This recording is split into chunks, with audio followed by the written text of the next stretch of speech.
Data sort করা বা সাজানো এটা তো আমাদের প্রায়ই করতে হয়, তাই না? বিশেষ করে যারা রিয়্যাক্টের মতো আধুনিক ফ্রেমওয়ার্ক নিয়ে কাজ করি, তাদের জন্য তো এটা একটা প্রতিদিনের ব্যাপার। তো জাভাস্ক্রিপ্টে এর জন্য সর্ট নামে একটা দারুণ মেথড আছে। কিন্তু এটা ব্যবহার করার কিছু সহজ কৌশল আর একটা খুব জরুরি সতর্কতা আছে, যা না জানলে কিন্তু কোডে বড় ধরনের সমস্যা হয়ে যেতে পারে।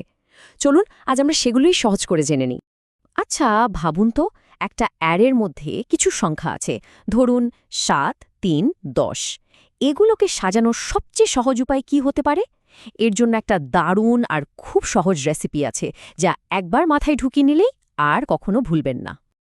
তো আর দেরি কেন? চলুন দেখে নিই সেই সহজ কিন্তু জাদুকরি রেসিপিটা।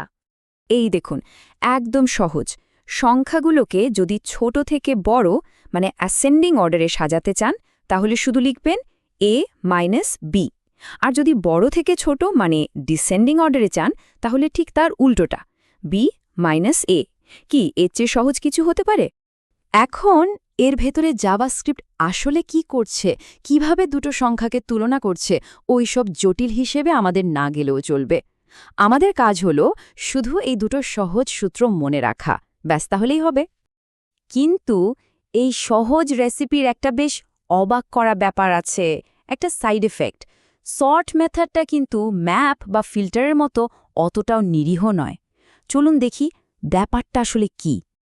আমরা তো সাধারণত সর্ট করা অ্যারেটাকে একটা নতুন ভ্যারিয়েবলে রেখে দিই, তাই না? কিন্তু আমরা কি কখনো খেয়াল করে দেখেছি যে আমাদের আসল মানে মূল অ্যারেটা, সেটার কি অবস্থা হলো? আরে, এ কি, দেখুন তো কি হয়েছে। আমাদের মূল অ্যারেটাও যে পুরোপুরি বদলে গেছে, এটা কিন্তু একটা বিরাট সমস্যা তৈরি করতে পারে। এখানে দেখুন, সর্ট করার আগে আমাদের নাম্বারস অ্যারেটা ছিল 7, 3, 10, আর সর্ট করার পর সেটাও কিন্তু 3, 7, 10 হয়ে গেছে। তার মানে সর্ট মেথডটা সরাসরি আমাদের মূল ডেটার ওপরে পরিবর্তন করে দিয়েছে। প্রোগ্রামিংয়ের ভাষায় এই ঘটনাটাকে বলে মিউটেশন। মানে সর্ট মেথডটা ম্যাপ বা ফিল্টারের মতো একটা নতুন অ্যারে তৈরি করে ফেরত দেয় না, বরং মূল অ্যারেটাকেই ওলটপালট করে দেয়। আর আধুনিক ফ্রেমওয়ার্কগুলোতে মূল ডেটাকে এভাবে সরাসরি বদলে ফেলাটা একদমই ভালো অভ্যাস নয়। তাহলে এখন প্রশ্ন হলো, এই বিপদ থেকে বাঁচার উপায় কি? চলুন এবার আমরা সেই আসল কৌশলটা শিখে নিই, যা ব্যবহার করে প্রফেশনালরা নিরাপদে ডেটা সর্ট করেন।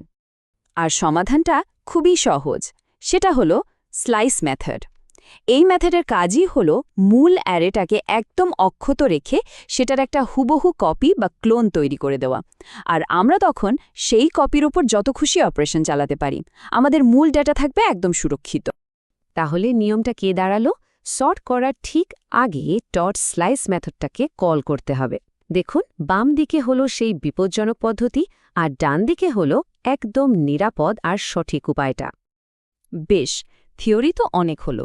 এবার চলুন একটা বাস্তব উদাহরণ দিয়ে দেখি যে এই পুরো কৌশলটা কিভাবে কাজ করে। ধরুন, আমাদের কাছে এরকম কিছু বইয়ের একটা তালিকা আছে। এখানে প্রত্যেকটা বই হলো একটা অবজেক্ট, আর তার ভেতরে বইটার নাম, লেখক আর মোট পাতার সংখ্যা দেওয়া আছে।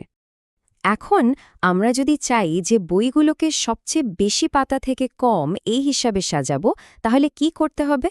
ঠিক ধরেছেন, প্রথমে বুকস.স্লাইস দিয়ে একটা কপি বানাবো।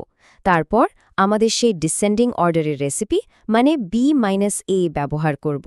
কিন্তু এখানে তো A আর B হলো এক একটা বইয়ের অবজেক্ট, তাই আমাদের নির্দিষ্ট করে বলে দিতে হবে B.Pages -A.Pages। আর ফলাফল এই তো দেখুন, 1200 পাতার the Lord of the Rings বইটা এখন তালিকার একদম প্রথমে চলে এসেছে। তার মানে আমাদের কৌশলটা কিন্তু দারুণভাবে কাজ করেছে। তাহলে আজকের এই পুরো আলোচনা থেকে সবচেয়ে গুরুত্বপূর্ণ যে দুটো নিয়ম আমাদের মনে রাখতে হবে, সেগুলো কি? চলুন এক নজরে দেখে নিই। সর্ট ব্যবহারের দুটো গোল্ডেন রুল।